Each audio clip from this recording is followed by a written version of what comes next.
This is the Palin Update on SarahNet Radio. I'm Kevin Scholla. This is America, and every woman can walk through every door of opportunity. Today, a woman who has stood by Governor Palin all the way. You may have seen her in Steve Bannon's The Undefeated. She also has been very active through blogging and speaking engagements. She is a strong conservative and a tremendous Palin backer. So pleased to have Sonnie Johnson here with us. And we'll tell you about a big event coming up on October 29th. Are you ready to get your grr on? Grizzly Fest is almost here.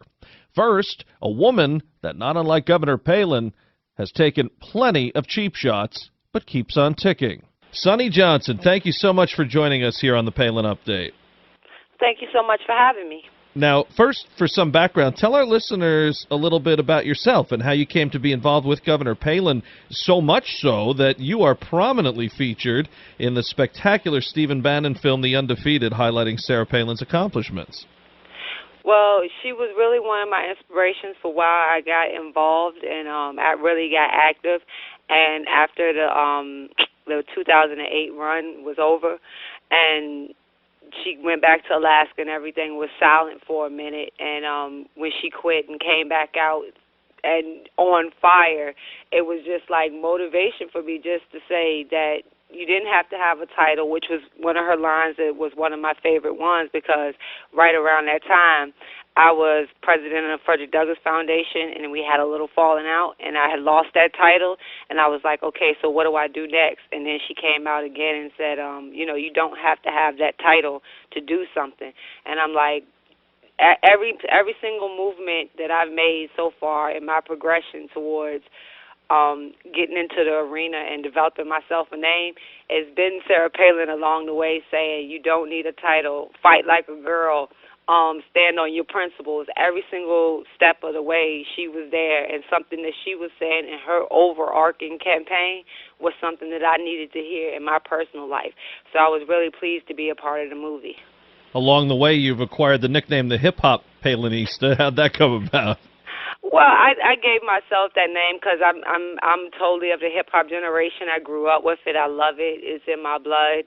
But I think that a lot of what's going on in the black community itself needs to be, they took in so much of our history away, and not just black history, but American history. They've taken so much of it away that we have this disconnect, and we don't really see ourselves as proud Americans, as people who are really accepting of what our founders did and what the Constitution means.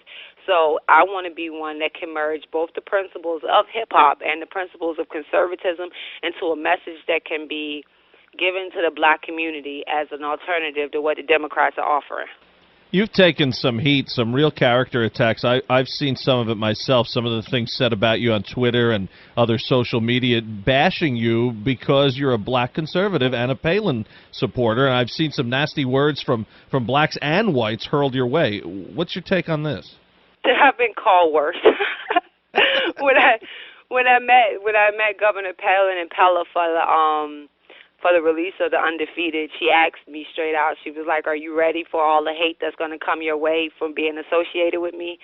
And I told her I was born with Palin in my blood, so to speak. that those kind of things, I've been called, I believe in the precepts that we were born for a time like this. So my upbringing was brutal in terms of being picked on and being called names. So at this age, really being called out a name is nothing that really bothers me at all. Isn't it amazing, the governor saying that to you, a woman like her, a successful, good family person, and you're the same ilk, and for the two of you to have to worry about something like that for what? Because you believe in America? Because you believe in the Constitution? It's mind-boggling still. Even after all these years of us dealing with it, it's craziness.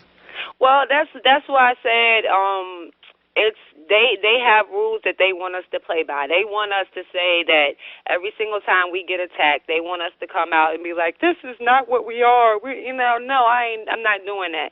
Instead of telling someone what I'm not, I'm going to show everybody what I am.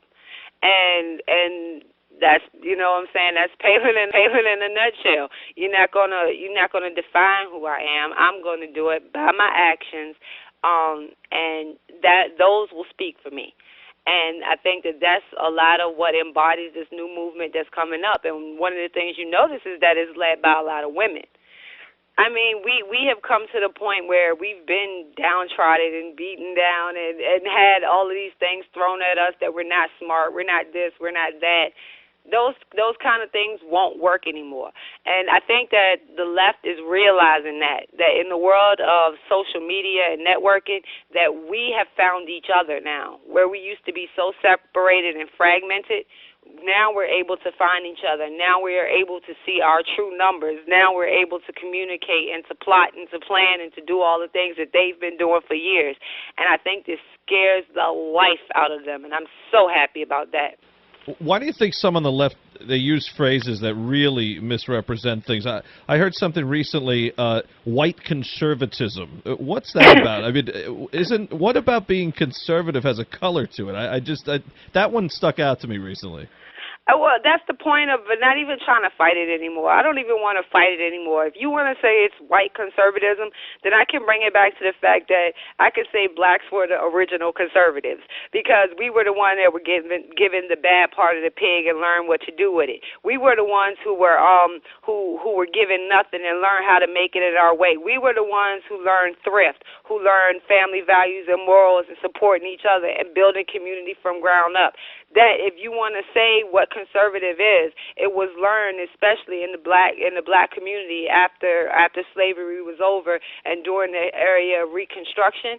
We invented like the idea of conservatism, what it meant to be that really thrifty, self-thriving. You really can't depend on anyone else. You really have to do it for yourself. So if that's the aspect that you want to go to, instead of saying, and keeping it in a racial issue, you just take it back to history and tell them the truth. If you don't learn from history, you're doomed to repeat it. We've been there, we've done that, and now the cycle is turning back around. And if we don't watch ourselves, we're going to end up right back in slavery, right back at the beginning. So, and then this time it won't be a color line. It'll be every single person that's not an elite, every single person that's not associated with government will be a slave to it. And that is the new revolution. That is the new fight. And we can't sit there and play by the old rules and keep on talking in terms of black and white and the haves and the have-nots instead of talking about the political class and we the people, which is where I think that the two, titles need to be at right now so we can understand the difference about who's really ruining our country. All right, Sonny, gracious enough to stay with us a little longer here today. Folks, you stick with us, too. We'll be right back. More with Sonny Johnson. I'm Kevin Scholla, back now with Sonny Johnson on the Palin Update. I know you've quoted Dr. Martin Luther King Jr. before. What do you think he would think about this current crew in Washington, judging on the content of character, not the color of skin? Aren't they doing exactly the opposite in many areas and trying to divide through race? Of course, but that's the way it's always been. I have, as far as it goes with Martin Luther King Jr., the history of what he did is kind of, I had to go back and restudy because of what you're taught in school, in the liberal school. I had to go back and learn, so I understand some things about King more than I did, as I was growing up in high school and things. And I don't know what King would say now because from the beginning of his career and to where he was around his death, I don't know where he would stand now, and I don't like to put that notion into his mouth, but I would like to believe that he would have foregone politics. He would have foregone party politics especially and kept his focus, kept his will on God's word.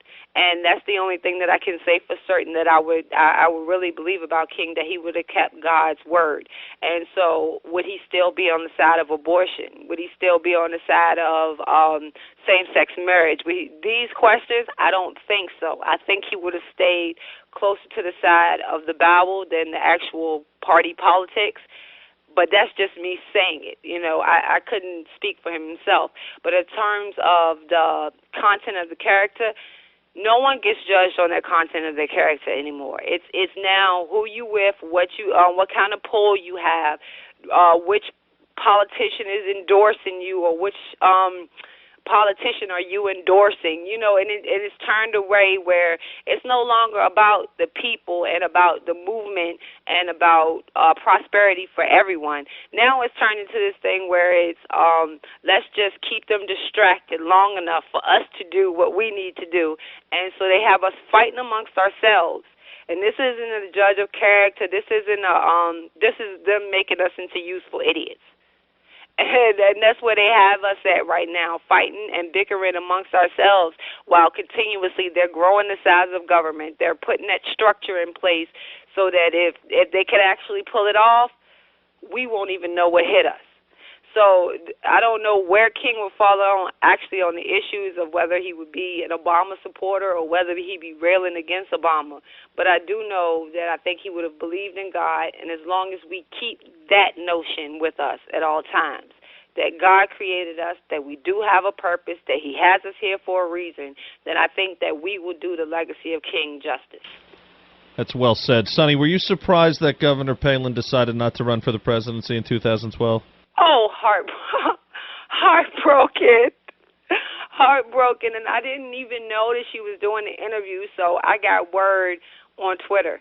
You know, when she snuck this one up on all of us. Oh yeah, she did, and I caught it on Twitter, and I was like, no way. So you know, you turn on the news, and of course, they couldn't wait to blast it all over the airwaves. You know, we're not going to have to fight Sarah Palin, basically. They didn't say it in so many words, but you could see like the air fresh, the fresh air coming out of them when they're like, okay, that's not a fight we have to take. And I really thought that this would be the election where the Republicans would have to choose their soul, who they were going to be. This was going to be the time, and now it's like, you know, most of them are establishment anyway. So, I mean, what options do we really have yet again but to vote for who the Republican establishment wants us to vote for? Well, that's what I wanted to ask you next, and we'll see what happens in the primary, obviously. But what is your advice to Palin supporters now? A lot are threatening to not vote or to write in Sarah's name still. Do you think that's wise, or would you advise them to take a look at some of the declared candidates a little closer and hope that maybe some of those closest to Sarah get the nod? I do not know. I didn't even vet the other candidates, you know, because I was so sure that she was going to run, and I was so sure that I would be in her camp and behind her back to make sure that she did win. But I didn't even do any of the research on the other candidates, and I was just with the establishment has already picked Romney. Yep. So I will not vote for Mitt Romney. And I'm sorry, will I write in Sarah Palin's name? I don't think so, because if she came out and said that she doesn't think she doesn't want to run now, or other obligations are keeping her, whatever it is, she made that choice, and I will respect her for making that choice. And the only thing that I can say is I will not vote for Romney. But when I did get to meet Governor Palin, I told her if she did run that I would be hers until 2012. And everyone said, well, what happens in 2013?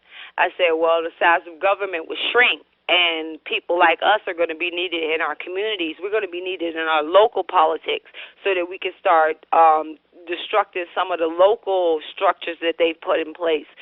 So I would have to go back to my local community and begin working there. So the only thing I can say now is, since she's not running, instead of being mad or trying to make her kind of in the situation, she's going to put herself in one way or another. I say we start following her example.